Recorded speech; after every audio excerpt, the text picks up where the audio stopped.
শিবের সৃষ্টি কীর্তিমুখ যে হয়েছিল সেটি কিভাবে হয়েছিল কেউ কি জানেন? না জানলে এই ভিডিওটি আপনাদের জন্য, চলুন জেনে নিই। একসময় দেবতারা যখন অহংকারে অন্ধ হয়ে উঠেছিল তখন মহাদেব উপলব্ধি করলেন শুধু আশীর্বাদ নয়, ভয়ও নয়, প্রয়োজনেও ধর্ম রক্ষার জন্য। তখন তার তৃতীয় নয়ন থেকে সৃষ্টি হলো এক ভয়ঙ্কর রাক্ষস কীর্তিমুখ। ক্ষুধায় কাতর কীর্তিমুখ চারিদিকে তাকালো, কিন্তু মহাদেবের আদেশে সে নিজেকেই ভক্ষণ করল। এই আত্মত্যাগে প্রসন্ন হয়ে শিব বললেন, তোমার কীর্তি চিরকাল আমার দ্বারে বিরাজ করবে।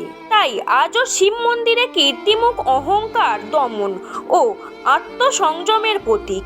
এই রকম ভিডিও পাওয়ার জন্য চ্যানেলটিকে সাবস্ক্রাইব করুন, আমাদের সঙ্গে থাকুন। ভিডিওটি ভালো লেগে থাকলে লাইক, কমেন্ট, শেয়ার করতে ভুলবেন না।